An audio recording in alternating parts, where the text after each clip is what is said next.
فاتحہ۔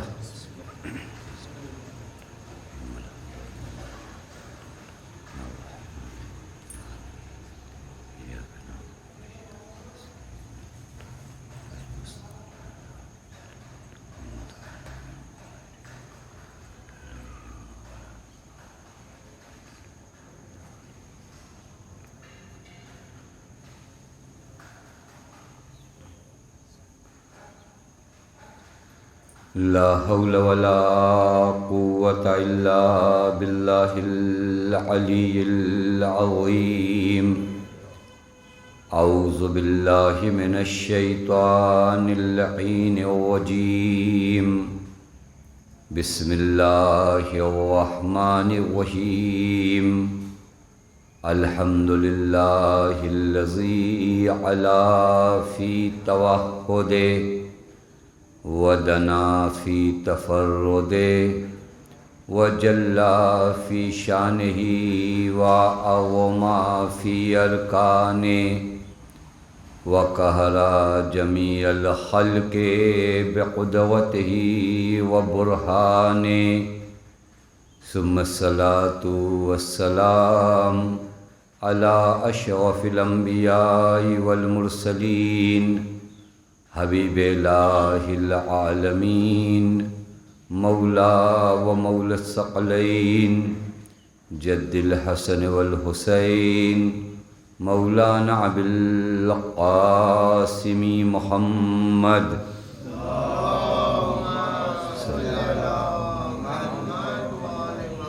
وعلى أهل بيته الطيبين الطاهرين المعصومين المظلومين المنتجبين، لا سيما بقية الله في الأرضين، واللعنة الدائمة الباقية العاجلة على أعدائهم ومنكري فضائلهم وغاصبي حقوقهم ومخربي شريعتهم أجمعين من الآن إلى يوم الدين، أما بعد، فقد قال الله الحكيم في محكم كتابه: بسم الله الرحمن الرحيم، يا أيها الذين آمنوا اتقوا الله وكونوا مع الصادقين۔ صلوات پڑھیں محمد وعلی محمد۔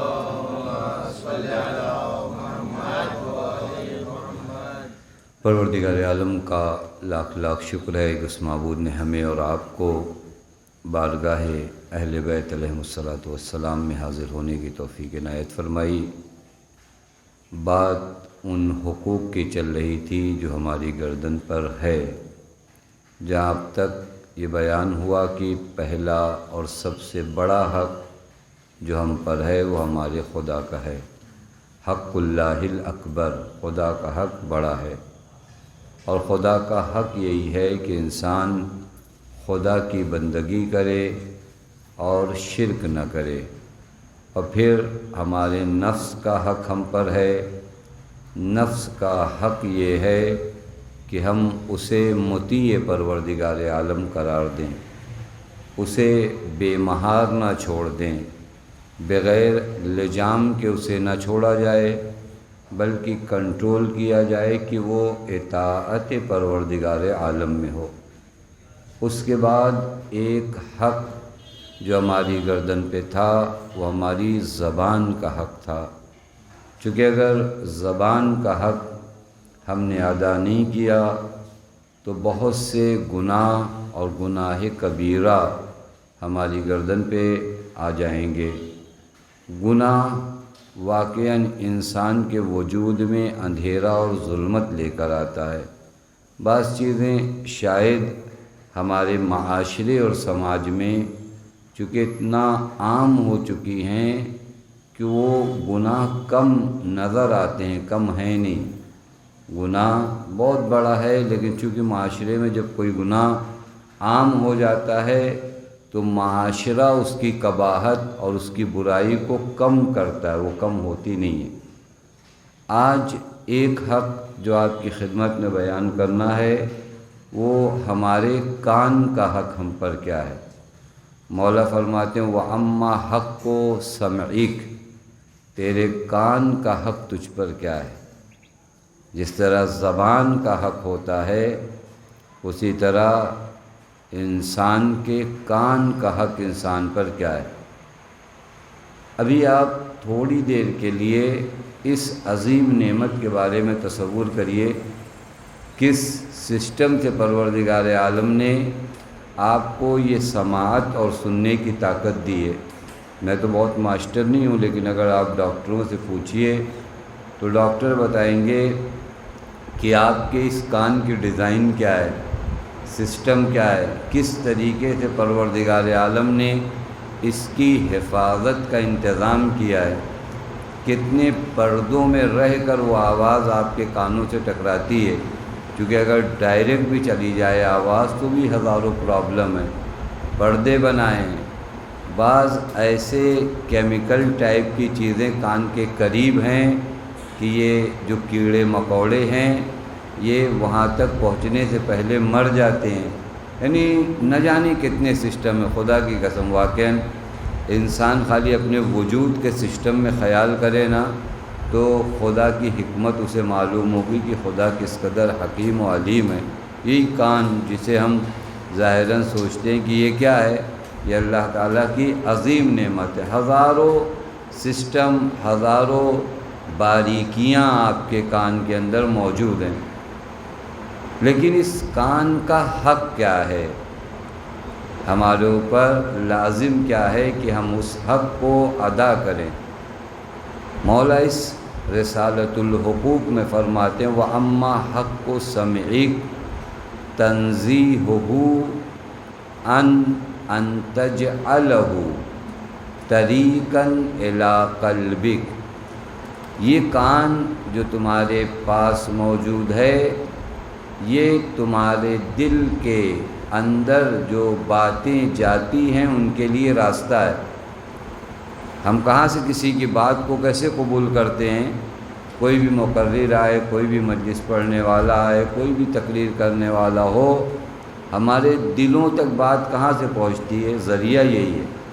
طریق اور راستہ، حضرت فرماتے ہیں طریق اور راستہ یہ کان ہے۔ راستے پر دھیان دینا بہت ضروری ہے۔ اگر راستے پر آپ نے دھیان نہیں دیا اور راستے پر واچ نہیں کیا تو نہ جانے کون سی چیز آپ کے دل کے اندر، کون سی چیزیں آپ کے گھر کے اندر آ جائیں۔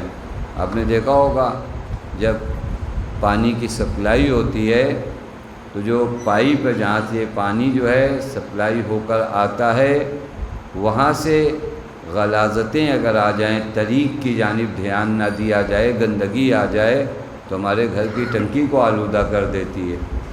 وہاں پر بہت زیادہ دھیان دینے کی ضرورت ہے کہ انسان غور کرے کہ میں کیا سن رہا ہوں۔ حضرت پہلا حق جو کان کا بتا رہے ہیں وہ یہ حق ہے کہ انسان دھیان دے، ہر بات کو نہ سنے، اسے آلودہ نہ کرے، اسے نجس نہ کرے، اسے گندا نہ کرے، کیونکہ طریقاً الی القلب، آپ کے دل تک جو باتیں پہنچیں گی راستہ یہی کان ہے، یہاں سے پہنچنا ہے۔ تو ہمیں دھیان دینے کی ضرورت ہے کہ کون سی بات میں سنوں اور کون سی بات میں نہ سنوں۔ جس طرح زبان جو آپ کے ما فی الضمیر کو بیان کرنے کا ذریعہ ہے تو وہاں پر آپ سے کہا گیا کیا کہو کیا نہ کہو، اسی طرح سننے کے حوالے سے بھی ہر بات تو نہیں سننا ہے، ہر بات کو تو دل تک نہیں پہنچانا ہے، بہت اثر ہے اس کا۔ کبھی کبھار میں آپ کی خدمت میں مثال دوں آسان، بہت سی غذائیں، اور آج کے زمانے میں تو بہت آسان ہے، یہ فاسٹ فوڈ جتنی غذائیں ہیں جو ہمارے معاشرے میں بہت زیادہ رائج ہیں، اور ہمارے معاشرے میں کیا ٹوٹل پوری دنیا میں یہ رائج ہے۔ اسے اگر آپ دیکھیے ایک عقل مند آدمی دیکھتا ہے میں کیا کھاؤں، اپنے پیٹ تک کیا پہنچاؤں، کون سی چیز نقصان نہ کر جائے، ہو سکتا ہے ٹیسٹ ہو سکتا ہے زبان کو بہت اچھا لگے، لیکن یہ غذا میرے شکم تک جانے کے بعد کتنی بیماریاں پیدا کر دیں گی۔ اگر آدمی عقل مند ہو تو دھیان دے گا،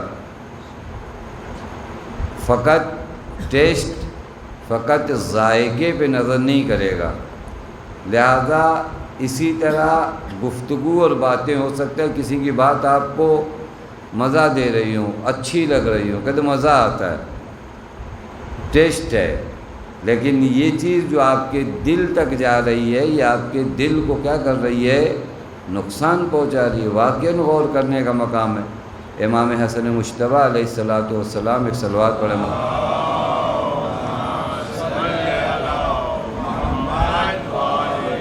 عجیب حدیث ہے، مولا فرماتے ہیں عجیب تو لمن یتفکر فی معقولہ وکیف لا یتفکر فی معقولہ۔ مولا فرماتے ہیں مجھے تعجب ہے انسان پر جو اپنے کھانے کی جانب تو دھیان دیتا ہے کہ وہ کیا کھا رہا ہے، وہ کیا کھا رہا ہے، اس جانب تو انسان کیا کرتا ہے؟ دھیان دیتا ہے۔ وَكَيْفَ لَا يَتَفَكَّرُ فِي مَعْقُولِهِ، وہ اپنے دل کو کون سی غذا دے رہا ہے اس طرف فکر ہی نہیں کرتا، کیا کھا رہا ہے۔ ابھی آپ دیکھ لیجئے ایک اچھی سوسائٹی، وہاں پر تیل تک کا دھیان دیا جاتا ہے کہ ہم کون سی کمپنی کا آئل استعمال کریں گے، کون سی کمپنی کا آئل استعمال نہیں کریں گے، کون سی چیز زیادہ نقصان ہے، کون سی چیز کم نقصان ہے، کس میں نہیں نقصان ہے۔ یہ تمام چیزیں ایک گھر میں ماں باپ بڑے سب دیکھتے، ہو سکتا ہے بچے نہ دیکھیں لیکن ماں باپ اس جانب دھیان دیتے۔ مولا فرماتے ہیں عجب تو لمن یتفکر فی معقولہ، معقول یعنی کھانے کی چیز۔ انسان اپنے معقولات، اپنے کھانے کی اشیاء پر تو نگاہ کرتا ہے، فکر کرتا ہے، غور کرتا ہے کیا کھاؤں کیا نہیں کھاؤں۔ وَكَيْفَ لَا يَتَفَكَّرُ فِي مَعْقُولِهِ، یعنی معقولات ایک عین کے ساتھ ہے، ایک الف کے ساتھ ہے۔ معقول جو الف کے ساتھ ہی کھانے پینے کی چیزیں، معقول وہ آپ کے دل کی غذا، وہ آپ کے روح کی غذا۔ یہ جو روح کی غذا ہے یہ بہت اہم ہے، بہت امپورٹنٹ ہے۔ ایسے تو نہیں ہے کہ کوئی سی بھی بات کہیں سے بھی آئے میں اپنے دل تک جانے دوں۔ دل ایک حریم ہے، دل ہماری وہ جگہ ہے جہاں سے ہمارے عقائد ہیں، جہاں پر ہمارے باور ہیں، جہاں پر ہمارے یقین ہیں۔ ان تمام کو ہم ان باتوں سے خراب نہیں کر سکتے۔ کیف لا یتفکر فی معقولہ، حضرت فرماتے یہ انسان نہیں جانے دیتا اپنے شکم تک معتوذی ہے، جو اس کے شکم کو نقصان پہنچاتا ہے، تو پھر یہ انسان کیسے کھلا چھوڑ دیتا ہے اپنے کان کو کہ اس کے دل میں کوئی بات چلی جائے۔ وہاں پہ بھی دھیان دینے کی ضرورت ہے، وہاں پہ بھی توجہ دینے کی ضرورت ہے۔ ہر چیز تو نہیں جانا چاہیے دل تک، ہر چیز تو نہیں آنا چاہیے دل کے حریم تک، کیونکہ دل بہت اہم جگہ ہے۔ دل وہیں پر آپ کے عقائد ہیں، وہیں پہ آپ کے یقین ہیں، وہیں پہ آپ کے باور ہیں۔ توجہ فرما رہے ہیں۔ بس پہلا کام جو ہمیں کان کی نسبت کرنا ہے، ہر چیز کو آنے نہ دیں۔ یہ طریق ہے، راستہ ہے قلب تک، بس راستے پر دھیان دینا ضروری ہے۔ کب کون چور آ جائے، کہاں سے آ جائے، وہ طریق کو واچ کرنا جو ہے بہت ضروری ہے۔ دوسری طرف سے دل کو بھوکا بھی تو نہیں رکھا جا سکتا، ایک دم یہ دروازہ بند تو نہیں کرنا ہے نا، الا لفوحۃ، مگر یہ کہ کان کو کھلا رکھا جائے ان باتوں کے لیے جو ہمارے دل میں خیر لاتی ہوں، جو ہمارے وجود کے اندر اخلاق کریمہ لاتی ہوں۔ بس توجہ فرما رہے ہیں، ہر چیز کو نہیں آنے دیجیے، نہیں ہم سنیں گے کیا ہوتا ہے، کچھ بھی نہیں ہوتا، نہیں، اثر ہے، خدا کی قسم اثر ہے، بہت زیادہ اثر ہے۔ لیکن ہر چیز سے اپنے کان کو بند بھی مت کریے کہ اب دو چار چیزیں غلط سن لیا تو نہیں اب سنیں گے ہی نہیں، نہیں، یہ بھی تو نہیں ہے ہوتا، کیونکہ یہ بھی تو زیادتی ہے۔ دل کو غذا چاہیے، دل کو یقینیات چاہیے، اس کے لیے آپ کو راستہ کھولنا، بہترین راستہ کیا؟ کان ہے۔ بعض علماء فرماتے ہیں انسان کے جو جسم کے حصے ہیں نا، ہر جسم کے حصے کی اپنی ایک عبادت ہے۔ کان کی عبادت کیا ہے معلوم ہے؟ کان کی عبادت موعظہ حسنہ ہے، واعظ نصیحت، یہ آپ کے کان کی عبادت ہے۔ میں پڑھ رہا تھا ایک جگہ پر، ایک مرجع وقت ایک معمولی سے، یعنی ان کے مقابلے میں معمولی سے عالم دین، چونکہ وہ مرجع وقت اور یہ تو بیچارے ایسے ہی بھی مانیے کہ ہم لوگ جیسے بہت اچھے، وہ ان کے لحاظ سے کہہ رہا ہوں کہ ان کے لحاظ سے یہ مولانا کی کوئی علمی بہت ویلیو نہیں تھی، لیکن یہ ہمیشہ ان کو بلاتے تھے، کہاں سے؟ تہران سے قم۔ کس لیے بلاتے تھے معلوم ہے؟ کہتے تھے آؤ مجھے حدیث پڑھ کر سناؤ، آؤ مجھے حدیث پڑھ کر سناؤ۔ وہ کہتے تھے آغا میں کون سی حدیث ایسی سنا سکتا ہوں جو آپ کو نہیں پتہ ہو؟ مرجع وقت کو کون سی حدیث میں جاؤں؟ اگر مرجع وقت کے سامنے کوئی حدیث پڑھنے کے لیے، کون سی حدیث میں ایسی نہیں سنا دوں گا جو ان کو نہیں پتہ ہوگا؟ جن کی پوری زندگی 80 سال 90 سال حدیثوں میں گزری ہو، ان کو کوئی نئی حدیث میں پڑھ کر سنا پاؤں گا؟ لیکن وہ بار بار ان کو بلاتے تھے، کہتے تھے آؤ مجھے حدیث پڑھ کر سناؤ۔ یہ کہتے تھے آقا کیوں؟ خیریت تو آپ کے لیے کون سی حدیث نہیں ہے؟ کہتے کو پڑھنا ایک عبادت ہے، سننا یہ کان کے لیے واعظ و نصیحت ہے، یہ بہت ضروری ہے۔ چاہے آدمی کسی بھی منزل پہ پہنچ جائے، لیکن واعظ جو کان کی عبادت ہے اسے فراموش نہیں کرنا چاہیے۔ بہت سی چیزیں ہو سکتا ہے، ایک حدیث آپ پڑھیے نا، پڑھ کے گزر جائیں گے، اسی حدیث سے اخلاقی کو آپ سنیے، اس کا ایک خاص اثر ہوتا ہے۔ اس کا کیا ہوتا ہے؟ ایک خاص اثر ہے انسان کے زندگی پہ۔ لہٰذا اپنے کان کو واعظ و نصیحت کے لیے آمادہ رکھیں، یہ بہترین غذا ہے۔ اور الحمدللہ ہمارے ہاں اتنا بہترین ان مجالس کا سلسلہ ہے کہ کسی اور کے پاس یہ سلسلہ نہیں ہے، جہاں پر احادیث معصومین، جہاں پر آپ کو آیات قرآنیہ ان تمام چیزوں سے آگاہ کیا جاتا، وگرنہ ہم اس عالم میں جو آئے تھے تو ہماری معلومات تو نہیں تھی، ہم پڑھے لکھے آیت اللہ بن کے تو نہیں آئے تھے۔ قرآن کہتا ہے واللہ اخرجکم من بطون امہاتکم، اللہ نے جب تمہیں تمہاری ماں کے شکم سے نکالا تو تمہیں کچھ بھی معلوم نہیں تھا۔ اب وہاں کے بعد خدا کیا کہتا ہے وَجَعَلَ لَكُمْ السَّمْعَ، اللہ نے تمہارے لیے کیا قرار دیا؟ کان قرار دیا، والابصار، آنکھیں قرار دیں، والافئدہ، دل قرار دیا۔ یہ تمام چیزیں کیا ہیں؟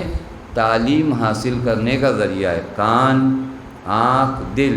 پھر اس کے بعد قرآن کریم کہتا ہے لعلکم تشکرون، یہ تمام نعمتیں ہم نے اس وجہ سے دی کاش کہ تم شکر کرتے۔ یہ بہت اہم مرحلہ ہے، اس کو انشاءاللہ کبھی آپ لوگ الگ بیٹھ کر بھی غور کریے گا۔ لعلکم تشکرون قرآن کا ایک شکوہ ہے، بار بار قرآن ہمیں اور آپ کو کہتا ہے کہ شکر شکر شکر، وقلیل من عبادی الشکور، لیکن میرے عبادت گزار بندے، میرے شکر گزار بندے کیا ہیں؟ کم ہیں۔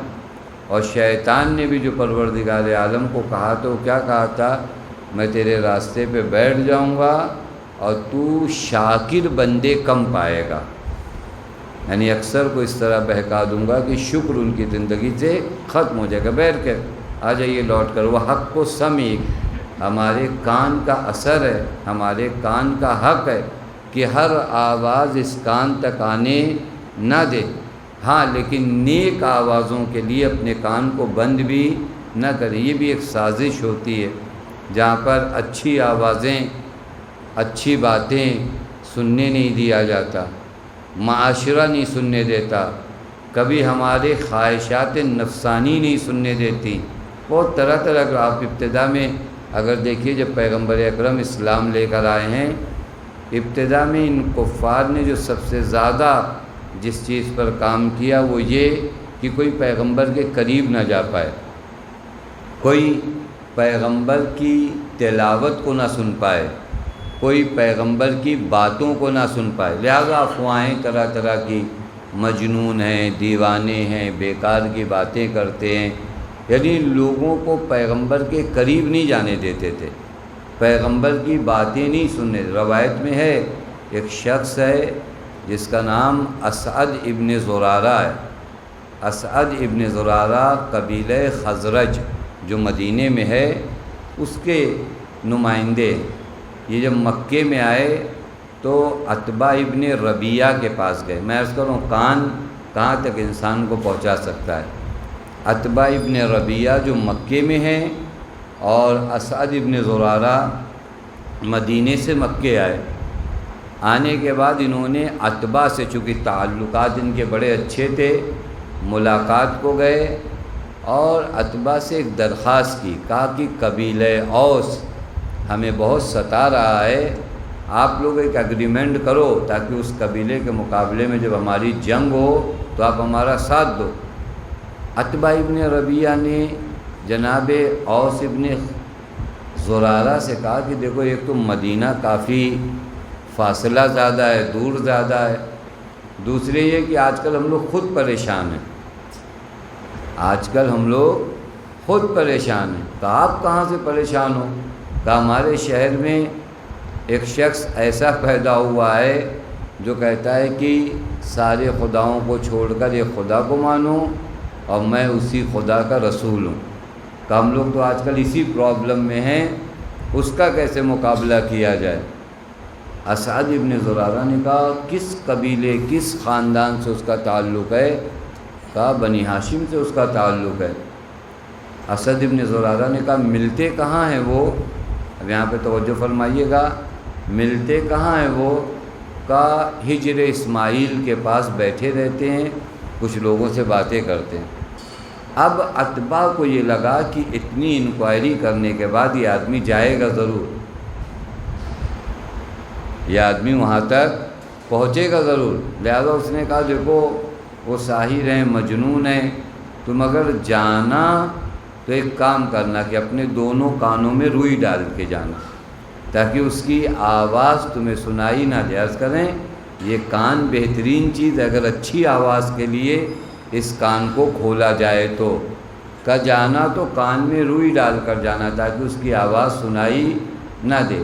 اسعد ابن زرارہ کہتے میں گیا خانہ کعبہ، آپ سب کو معلوم ہے کہ مسلمانوں کے علاوہ اس زمانے میں جو لوگ عصر جاہلیت میں بھی تھے وہ بھی طواف خانہ کعبہ کرتے تھے، حج کوئی نیا حکم نہیں تھا، بہت سے لوگ طواف خانہ کعبہ کرتے تھے۔ خانہ کعبہ کے طواف کو گیا، خانہ کعبہ کا اگر آپ طواف کرو تو 7 شوط مل کر ایک طواف ہوتا ہے۔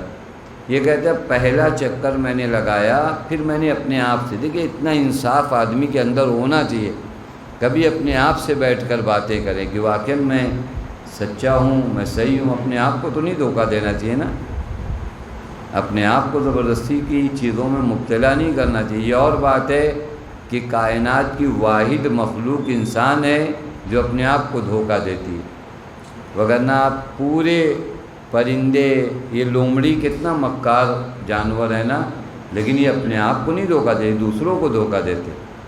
انسان واحد وہ مخلوق ہے نا جو خود کو دھوکہ دے، نہیں میں ٹھیک ہوں، میں بہت اچھا ہوں، مجھے کیا ضرورت ہے، یہ اپنے آپ کو دھوکہ دینا ہوا ہے۔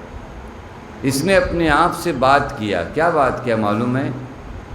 کہ وہ جو وہاں پر بیٹھے ہیں ان کی بات سننے میں کیا حرج ہے، میں سنوں تو صحیح تاکہ مدینے میں لوگوں کو جا کر بتاؤں تو ایسا ایک ماجرا، ایسا ایک واقعہ پیش آیا ہے، وہ سنوں تو صحیح، وہ باتیں تو کروں ان سے، ان کی بات تو سنوں۔ یہ کیا ہوا کہ اپنے دونوں کانوں میں روئی ڈال کر طواف کر رہا ہوں۔ اس کے بعد یہ کہتا ہے کہ طواف ختم کرنے کے بعد میں جب ان کی خدمت میں پہنچا، یعنی پیغمبر کی خدمت میں پہنچا، میں نے کہا ان اما صباحن، یہ اس زمانے کا سلام تھا، ان اما صباحن، تو پیغمبر نے فرمایا السلام علیکم۔ اس نے کہا یہ میں نے انعما صباحن کا، پیغمبر نے کہا میرے خدا نے یہ بتایا ہے کہ جب ملاقات کرو تو السلام علیکم کہو۔ اور دیکھیے جب اچھی بات ہو نا، یہیں سے آدمی متاثر ہوتا ہے۔ اس نے کہا آپ کس جانب دعوت دے رہے ہیں ہمیں؟ پیغمبر نے فرمایا خدائے وحدہ لا شریک کی جانب دعوت دیتا ہوں اور میں اسی کا رسول ہوں۔ اس کے بعد ایک چیز، تھوڑا سے وقت نہیں ہے، میں گزر جاؤں گا، آپ کو حوالہ دے کر آپ انشاءاللہ دیکھیے گا سورہ انعام آیت نمبر 51 اور 51 اور 52، اس کو دیکھیے گا۔ یہ بہت اہم دو آیتیں ہیں جس کی جانب ہم لوگ دھیان نہیں دیتے۔ سورہ انعام آیت نمبر 51 اور 52، ان دو آیتوں کو پیغمبر نے پڑھا۔ ان دو آیتوں میں تقریباً 8 یا 9 دینی احکام بیان ہوئے ہیں کہ کیا کرو کیا نہ کرو، قتل نہ کرو، لوگوں کے ساتھ اچھے سے پیش آؤ، یتیموں کا مال نہ کھاؤ۔ ان دو آیتوں کو جب پیغمبر نے پڑھا تو اس نے کہا یہ تو کتنا بہترین دین ہے، جو کہتے ہیں لوگوں کو قتل نہ کرو، کسی کے مال کو خراب نہ کرو، یتیموں کے مال کو برباد نہ کرو۔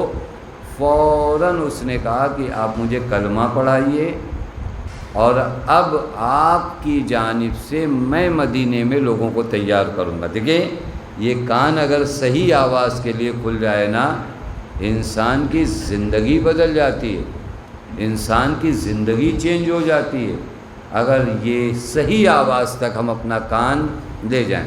لیکن وہیں پر اگر بری باتیں، بہت سی چیزیں آج غلاظتیں ہمارے دل میں جو جاتی ہیں اسی کان کے ذریعے جاتی ہیں، لہذا حضرت فرماتے ہیں اس کان کا دھیان رکھو، ہر آواز نہ سنو، لیکن ہر آواز کے لیے اپنا کان بند بھی مت کرو۔ کچھ نیک آوازیں سننی ہوں گی، 2-4 لوگ ہم لوگ بیٹھے رہیں، کوئی ضرورت تو نہیں کہ ممبر ہو، مجلس ہو تب جا کے، کوئی بات نہیں، مومنین بھی آپس میں بیٹھ کر ایک حدیث آپ ان کو سنائیے، دوسری حدیث ان کو سنائیے، کام باقاعدہ اس کو کان کی عبادت، کلام معصوم، ہم دو بیٹھ کر مولا کے چاہنے والے۔ اسی وجہ سے تو حضرت امام رضا نے فرمایا کہ من جلس مجلسا یحیی فیہ امرنا لم یمت قلبہ یوم تموت القلوب۔ کوئی اگر ایسی جگہ پر آتا ہے جہاں پر ہماری باتیں بیان کی جاتی ہیں، زندہ کی جاتی ہیں، تو اس کا نتیجہ یہ نکلتا ہے کہ جس دن سارے دل مردہ ہو جائیں گے، ایسی جگہوں پہ آنے والوں کے دل مردہ نہیں ہوں گے۔ چونکہ دل مردہ کب ہوتا ہے؟ جب انسان کلام خدا نہ سنے، کلام معصوم نہ سنے، غور سے سنے۔ آپ دیکھیں قرآن کتنا کہتے ہیں اذا قرئ القرآن، جب قرآن پڑھا جائے تو نہ سمعوا فاستمع، غور سے سنو، غور سے سنو۔ یہ بھی ایک اہم چیز ہے کہ کان کو ان موعظے سے، قرآن کو آپ دیکھ لیجیے نا، موعظۃ، قرآن خود سب سے بڑا موعظہ، قرآن سے بڑا موعظہ کائنات میں کہیں اور ملنے والا نہیں ہے۔ اس قرآن کی 3 آیت 4 آیت آپ سنو، غور کرو، فکر کرو، آپ کے دل کی پاکیزگی کا سبب بنے گا۔ لہٰذا یہ کان کا حق ہوا، اس کے علاوہ بھی بہت حقوق ہیں، لیکن یہ آخری مجلس ہے، انشاءاللہ اگر حیات رہی تو اس سے آگے کبھی بیان کیا جائے گا۔ کان کا حق، انسان معصوم کی بات پر دھیان دے، انسان قول معصوم پر دھیان دے۔ آپ دیکھیے بعض دل اتنے مردہ ہو جاتے ہیں کہ انہیں حسین بلاتے ہیں وہ نہیں آتے، اس قدر مردہ ہو جاتے ہیں کہ حسین کی آواز پر بھی نہیں آتے، دل پہ کوئی اثر نہیں ہے۔ سرکار سید الشہداء بلا رہے ہیں، جبکہ یہ حضرات کیوں بلاتے ہیں؟ یہ حضرات اس لیے نہیں بلاتے کہ آپ ان کی مدد کرو گے، یہ حضرات اس وجہ سے بلاتے ہیں تاکہ آپ کو یہ زندہ کر سکیں۔ وہ آیت جو میں رات کے عشرے میں پڑھ رہا ہوں، یا ایھا الذین آمنوا استجیبوا، اے صاحبان ایمان لبیک کہو خدا اور رسول کی آواز پر، اذا دعاکم، جب وہ تمہیں بلائیں، کس جانب بلاتے ہیں؟ لما یحییکم، تمہیں زندہ کرنے کے لیے بلاتے ہیں۔ یہی زندگی کربلا کے دشت میں حسین ابن علی بانٹنے آئے تھے، اور آج تک یہ حیات اور یہ زندگی کربلا سے بٹ رہی ہے، اسی فرش مجلس سے وہ زندگی یہ دل بٹ رہی ہے۔ لیکن کوئی واقعاً موعظہ کربلا کو سنے تو کربلا انسان کو زندہ کرتی۔ کچھ مردہ دل افراد تھے جنہوں نے ان آوازوں کو نہیں سنا، اور اہل بیت عصمت و طہارت پر مصیبتوں کے ایسے پہاڑ توڑے ہیں کہ خدا کی قسم 1400 سال گزر جانے کے بعد بھی وہ غم کم نہیں ہوتا۔ آپ ذرا غور کریے کہ جب کسی گھر میں ایک میت ہو جائے تو اس گھر کا عالم کیا ہوتا ہے۔ اللہ نے کربلا کے دشت میں ایک دن میں حسین کے گھر سے 72 جنازہ نکلا، اور یہ پرسہ دینے کا نرالا انداز تھا، جہاں پر خیام حسینی میں آگ لگائی جا رہی تھی، سیدانیاں ایک خیمے سے دوسرے خیمے، دوسرے خیمے سے تیسرے خیمے۔ بعض روایات میں ملتا ہے ارباب ازا جناب فاطمہ کبریٰ بیان کرتی ہیں کہ ہماری چادریں چھینی جا رہی تھیں، میری پھوپھی نے تو پہلے ہی کہہ دیا تھا کہ اپنے زیورات اتار کر ان کے حوالے کر دو تاکہ یہ تم تک چھیننے نہ آئیں، لیکن جو چھوٹی چھوٹی بچیاں تھیں جن کے کانوں میں کچھ بندے تھے یہ ظالم چھین کر لے جاتے تھے۔ جناب فاطمہ کبریٰ کہتی ہیں کہ ایک ظالم میری جانب بڑھا تاکہ میری رضا کو چھین لے، میں دوڑی اپنی رضا کو بچانے کے لیے، ظالم نے میری پشت پر نیزے سے مارا، میں منہ کے بل گری، اب مجھے ہوش نہیں تھا، میری چادر چھن گئی، لیکن جب میں ہوش میں آئی تو میں نے اپنا سر اپنے پھوپھی کے زانوں پہ پایا، پھوپھی کا زانو تھا، میرا سر تھا، میں نے آنکھیں نہیں کھولی، کیونکہ کیسے آنکھیں کھولوں، پھوپھی کے سامنے کبھی میں بے ردا نہیں گئی ہے، آج پھوپھی کے سامنے آنکھیں کیسے کھولوں، بند آنکھیں تھی۔ میں نے بس پھوپھی اماں سے کہا پھوپھی اماں اگر کوئی کپڑا ہو تو دے دیجئے۔ کیا کرو گی میری لاڈلی؟ پھوپھی اماں میری چادر چھن گئی ہے۔ ایک مرتبہ جناب زینب نے کہا فاطمہ کبریٰ آنکھیں تو کھولو میری لاڈلی، تمہارے سر سے تنہا چادر نہیں چھنی ہے، ارے تیری پھوپھی زینب بھی بے ردا ہے۔